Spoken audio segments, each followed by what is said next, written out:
Kalau Anda ingin dan saya ingin mengalami rancangan Tuhan, kehidupan yang Yesus janjikan dalam hidup kita, dalam pernikahan kita, dan stop leading your own life. Let Jesus lead you. Berhenti memimpin diri sendiri, biarkan Kristus yang memimpinmu. Dan itu selalu dimulai dari hati. Otak bisa merencanakan, motivasi itu dari sini. Kalau Anda belum subscribe di channel ini, segera supaya Anda bisa mengikuti terus rema-rema dari Roh Kudus ya. Hari ini saya telah menyiapkan satu judul, Jaga Hati dengan Ini. Yang belum subscribe juga silahkan ya, subscribe supaya Anda terus bisa mengikuti bangunan rohani yang terjadi di gereja kami, di dalam pelayanan kami. Semua untuk kemuliaan Tuhan. Buka Amsal 4 ayat 23, jaga hati dengan ini. Haleluya. God is so good. Jaga hati dengan apa? Kita baca dulu ayatnya. Amsal 4 ayat 23. Jagalah hatimu dengan segala kewaspadaan, karena dari situlah terpancar kehidupan. Sekali lagi, jagalah hatimu. Itu perintah, bukan saran. Kalau kita cinta Tuhan, harta terbesar kita adalah hati sendiri. Jagalah hatimu dengan segala kewaspadaan. Berarti ada extreme measures being applied to your heart. Ada takaran-takaran luar biasa yang Anda aplikasikan kepada hati sendiri. Ada sebuah standar ilahi. Kalau bicara soal jaga hati, kalau kerja nggak boleh asal-asalan, padahal hanya demi money. Hati itu tempat tinggal Roh Kudus. Dari situ terpancar kehidupan. Dan kemuliaan Tuhan juga mengalir dari sana. Your heart is your treasure. Hatimu adalah hartamu yang terbesar. Jagalah. Jagalah dengan segala waspada. Kata dengan segala kewaspadaan menunjukkan kesengajaan. By design, on purpose. Secara sengaja, secara terencana. Nggak boleh, kalau kita itu, kondisi hati kita itu nggak boleh kebetulan. Nanti menjadi orang yang terombang-ambingkan. Sebentar happy, sebentar lagi depresi. Tuhan memberi kepada kita kunci kerajaan sorga yang Tuhan berikan ke Petrus itu, bukan hanya untuk mendirikan gereja, tapi juga untuk bisa mengunci bait suci di dalam kita. Lock into your heart the temple of God where the Holy Spirit dwells. Kuncilah di dalam jiwamu bait Allah itu, di mana Roh Kudus tinggal. Your heart is your treasure. Harta terbesar kita adalah hati kita. Buat apa kalau kita itu memperoleh segala sesuatu di dunia, tapi kehilangan nyawa kita? Buat apa kita peroleh semua, tapi tidak punya hati untuk Tuhan, dan tidak punya hati untuk sesama? Dunia ini semakin heartless. Kalau bisa keluarga pun dijual. Demi apa? Demi perkara-perkara duniawi. Jangankan Tuhan, jangankan keluarga. Tuhan aja bisa dijual. Berapa banyak orang pindah kepercayaan demi karir semata-mata, atau hanya karena Tuhan yang satu ini kok nggak pernah menjawab doa. Padahal bukan begitu. Ternyata dengan mudah berubah setia. Hati kita itu kalau tidak terkunci untuk Tuhan, akan segera dicuri oleh setan. Dan kalau kita hidup, masih lanjut lagi hidup sampai tua, tapi sudah tidak punya hati untuk Kristus, buat apa? Jagalah hatimu dengan segala kewaspadaan, karena dari situlah terpancar kehidupan. Setiap keputusan itu memang dirancang di otak. Tapi dorongannya itu dari hati. Otak ini bisa schemes a plan. Dia bisa merancangkan suatu siasat atau strategi. Tapi tergantung nafsu atau kasih. Orang bisa brilian, tapi kalau rohaninya tidak karuan, segala kepandaian akan dipakai untuk merusak dirinya, termasuk orang lain juga. Banyak kriminal itu pinter-pinter orangnya. Dan juga kita bisa membuat suatu perencanaan yang mutakhir, yang wahid, untuk cari duit sebanyak-banyaknya, menipu kanan dan kiri, atau bahkan yang halal pun juga bisa. Tapi semua didorong dari nafsu hati untuk memperoleh lebih. Hidupnya nggak seimbang, tidak ada kehidupan. Yang dimiliki hanya duit doang. Buat apa hidup kayak begitu? Dari situlah terpancar kehidupan. Kehidupan yang Tuhan janjikan itu kehidupan yang lengkap. Dimulai dari kehidupan rohani dulu. Kehidupan keluarga. Keluarga fondasi karir. Dan karir diberkati itu selalu ada tujuannya. Hidup kita itu lengkap, fully. Aku datang untuk memberimu hidup dan hidup dalam segala kelimpahan. Itu bukan kemakmuran. Tapi hidupmu itu penuh tujuan. Gak hanya berhasil di satu sisi, lalu gak keruan di sisi yang lainnya. Sebab keberhasilan Anda di satu bidang tidak bisa menebus kegagalan Anda di rumah contohnya. Buat apa jadi seorang yang kaya raya, berhasil segalanya, konglomerat bahkan, tapi jadi papa yang gagal. Suksesmu di karir tidak bisa menebus dosamu di dalam rumah. Tapi janji Tuhan adalah kalau Tuhan memberi kehidupan, Dia memberikan kehidupan itu selengkap-lengkapnya. Susah payah tidak menambahinya. Maksudnya tidak ada kutukan, tidak bocor dari pintu belakang. Dan itu semuanya terjamin jikalau hatimu melekat pada Kristus. Melekat pada Tuhan. Manusia yang tidak melekat sama Tuhan bisa berhasil, bisa. Tapi hanya berhasil satu sisi saja. Tetapi biasanya dia akan bolong besar di area berikutnya. Kalau Anda ingin dan saya ingin mengalami rancangan Tuhan, kehidupan yang Yesus janjikan dalam hidup kita, dalam pernikahan kita, dan stop leading your own life. Let Jesus lead you. Berhenti memimpin diri sendiri, biarkan Kristus yang memimpinmu. Dan itu selalu dimulai dari hati. Otak bisa merencanakan, motivasi itu dari sini. Motivasi salah, tetap otaknya brilian.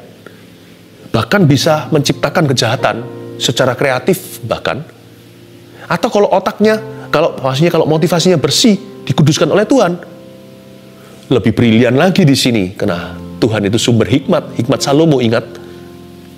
Nanti muncul berbagai macam proyek, berbagai macam perencanaan dan rancangan-rancangan yang indah. Meskipun otak bisa menciptakan suatu jalan, tapi motivasi tetap dari lubuk hati. Jangan lupa, hidupmu berhasil bukan dari rencana. Hidupmu berhasil dari motivasi. Dan hati tidak bisa lepas dari Tuhan. Tidak bisa lepas. Karena itu jagalah hatimu dengan segala kewaspadaan. Jaga hati dengan ini. Tulis ada 3. Pertama, kalau kita mau jaga hati harus jaga dengan iman. Iman kita harus lebih besar daripada ketakutan kita. Kita harus jaga hati dengan iman. Punya rasa takut itu normal, karena kita adalah manusia. Kita semua punya ketakutan.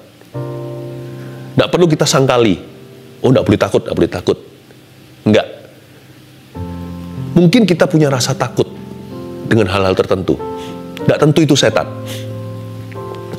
Tapi, kalau kita punya rasa takut, jangan diam.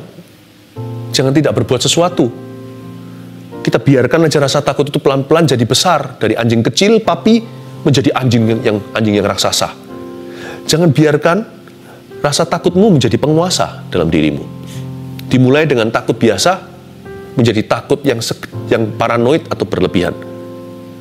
Orang yang punya rasa takut punya tanggung jawab untuk membangun iman. Kenapa saya baca Alkitab? Karena di dalam firman Tuhan terletak iman. Saya baca firman Tuhan itu, iman saya dikuatkan. Kenapa saya berbahasa roh, berbahasa lidah? Bukan berarti saya lebih rohani dari Anda yang belum dapat karunia Pentakosta. Tapi karena saya mau membangun manusia rohani saya dengan cara yang supranatural, sebuah jalan yang Tuhan bukakan. 2000 tahun lalu, gereja mula-mula mendapatkan pencurahan Roh Kudus. Yesus tetap sama hari ini. Kenapa saya membangun iman saya? Supaya jangan sampai saya hidup menurut rasa takutku. Apakah saya punya rasa takut? Punya. Jangan kira orang-orang yang memimpin atau yang punya pengaruh, saya tidak berbicara tentang saya ini, saya bicara tentang siapapun di masyarakat ini, justru pohon itu semakin tinggi, hembusan anginnya semakin kencang. Semakin naik gunung yang lebih tinggi lagi, semakin sendirian. Tidak semua orang tahan. Tidak semua orang paru-parunya sekuat itu atau kakinya bisa mendaki gunung setinggi itu. We all have our fearsome moments. Tapi saya pelajari satu hal. Saya harus jaga hati saya dari roh takut. Caranya bukan dengan menghilangkan, melenyapkan, eradicate fear once and for all. Bukan melenyapkan, menghapus semua rasa takut dalam diriku, tetapi menumbuhkan imanku. Imanku harus bertumbuh, imanku harus lebih kuat daripada rasa takutku. Dulu saya pernah terluka di lutut saya, pernah juga dioperasi kecil di sini. Tapi dokter memberitahu kepada saya bahwa lutut ini sudah dioperasi bukan garansi sembuh.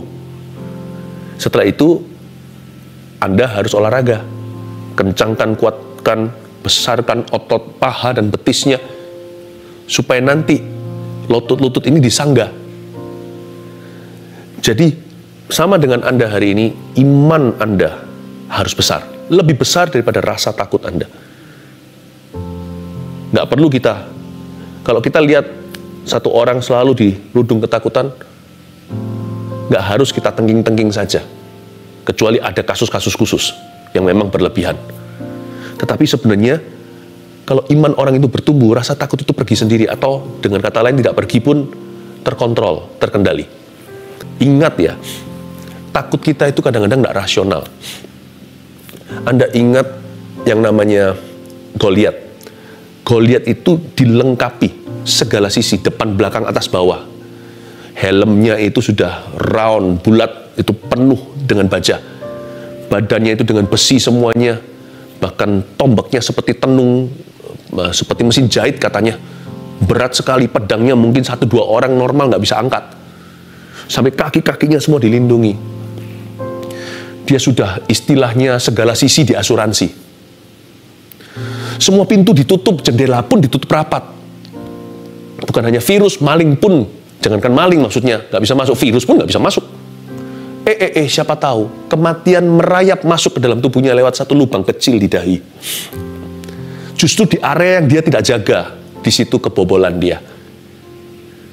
Justru di daerah yang tidak, di wilayah yang tidak diasuransi sama dia, di situ dia kehilangan. Orang yang hidup dalam rasa takutnya, nanti ujungnya yang dia dengan ketakutan menjaga, itu nggak apa-apa. Dan yang dianggap remeh, begini aja nggak mungkin.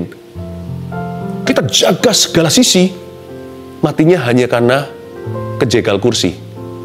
Jatuh ke tanah, sesuatu terjadi. Padahal semua sudah dijaga, semua ditutup rapat. Lakukan bagianmu. Kalau ketakutanmu itu segini, imanmu harus segitu. Kalau ketakutannya segitu, imannya segini. Boleh takut. Alkitab pun berkata, jika engkau marah, jangan berbuat dosa. Jadi marah boleh nggak? Boleh, tapi jangan lampiaskan. Makanya ada buah roh yang ke-9, namanya pengendalian diri atau penguasaan.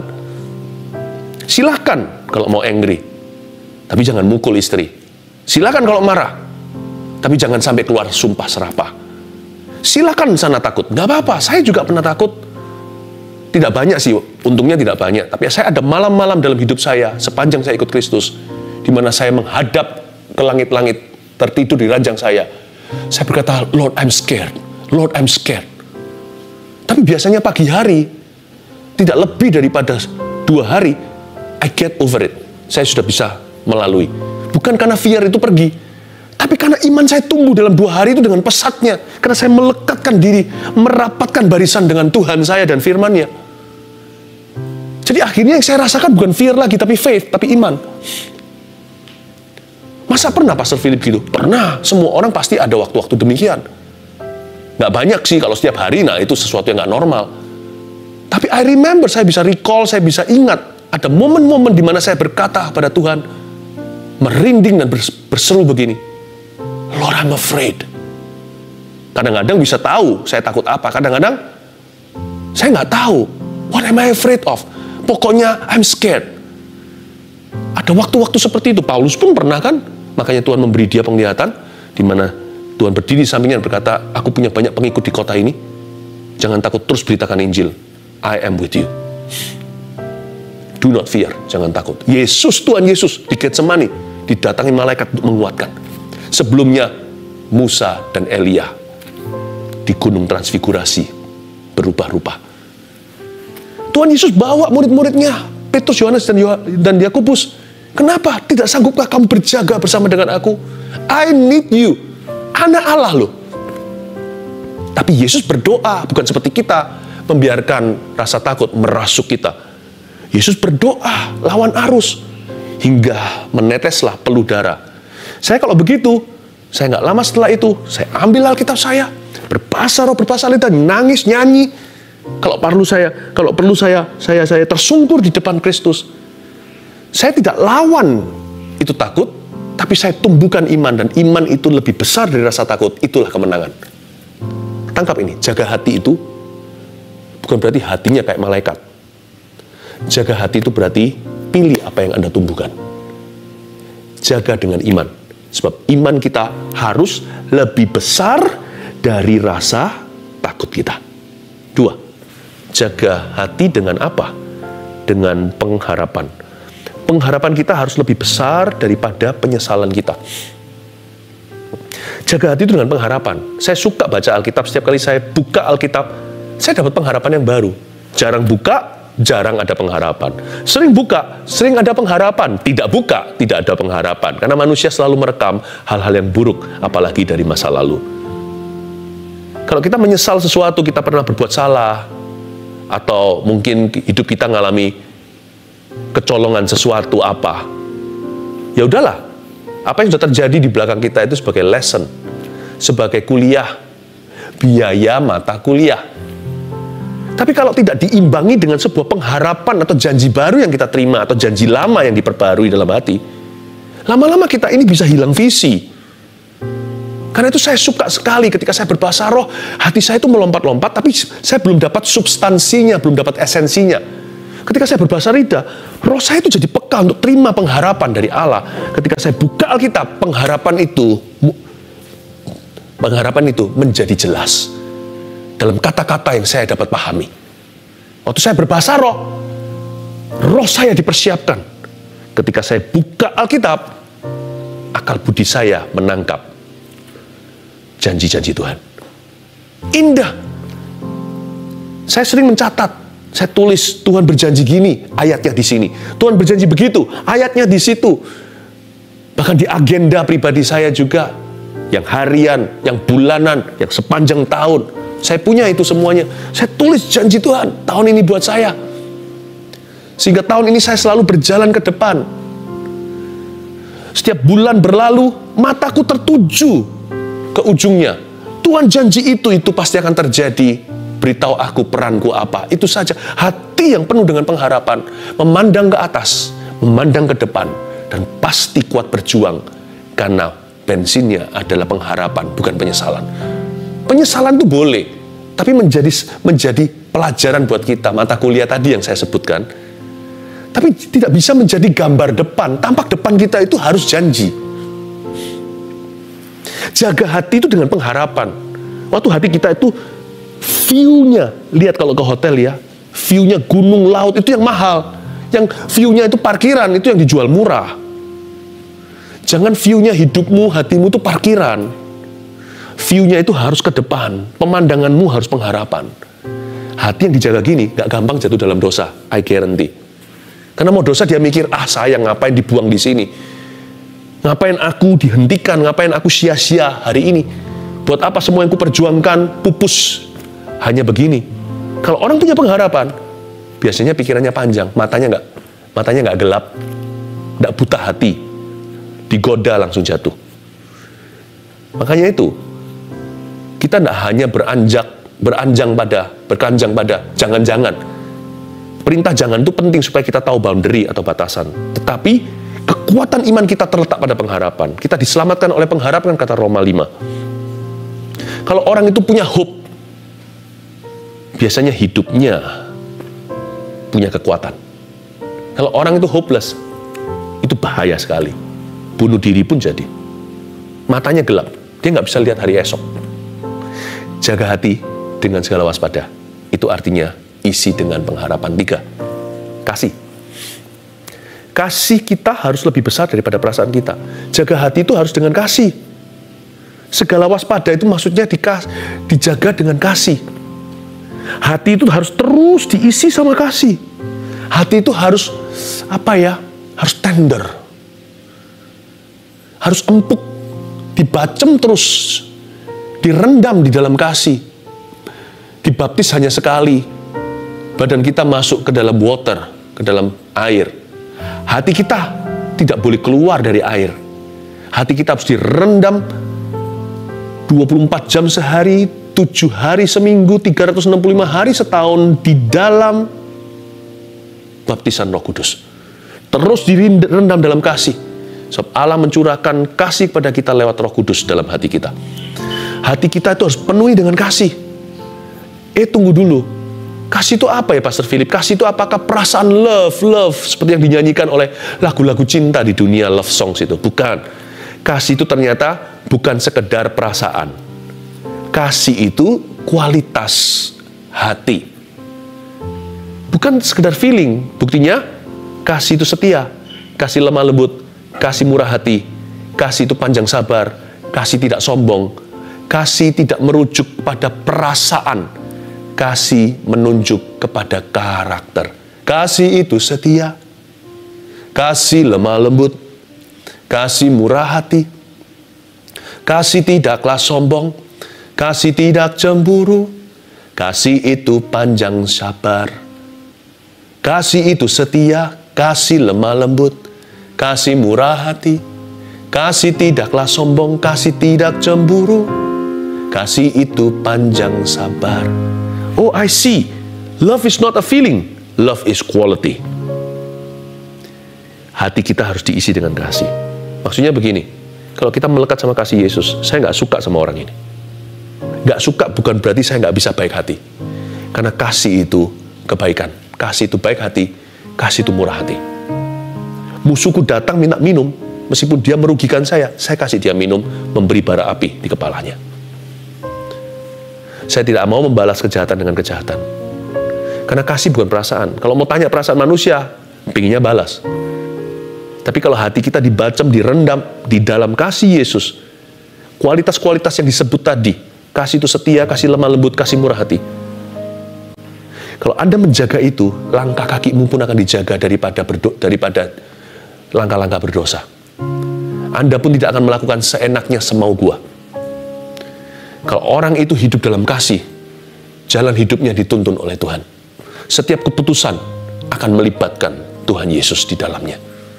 Karena dia tidak membiarkan perasaan mendikte dia. Tapi yang menuntun hidupnya adalah firman. Kasih itu setia. Kasih lemah lembut. Kasih murah hati. Kasih tidak sombong. Tidak cemburu. Kasih itu panjang sabar. Jaga hatinya dengan kasih. Dan kalau Anda sudah mulai merasa kering atau mulai hambar kasihnya, masuklah ke hadirat Allah. Gak apa-apa seperti anak kecil di jamaah Tuhan. Saya ini orangnya tidak cengeng. Tidak gampang membuat saya nangis. Tapi entah kenapa kalau saya dalam hadirat Tuhan, sekali disentil sama Roh Kudus di jamaah aja, saya sudah seperti anak kecil. Seperti anak kecil yang terharu di hadapan Tuhannya. Kalau hati kita mulai hambar, masuklah hadirat Tuhan. Kalau sudah dingin kasih, masuklah hadirat Tuhan. Tuhan akan mengisi dan menjaga hati kita supaya jangan sampai kita jadi orang yang kejam, jadi orang yang dingin, jadi orang yang tidak berperasaan. Jaga hatimu dengan segala kewaspadaan, dengan iman, pengharapan dan kasih, dan yang terbesar adalah kasih. 1 Petrus 4 ayat 7. Kesudahan segala sesuatu sudah dekat. Karena itu, kuasailah dirimu dan jadilah tenang, supaya kamu dapat berdoa. Saudara yang terkasih, terima kasih telah mendengarkan firman Tuhan hari ini. Jangan lupa untuk dukung terus channel ini dengan cara subscribe, like, share, dan juga komen, agar saudara kita yang lain juga boleh terberkati. Tuhan Yesus memberkati kita.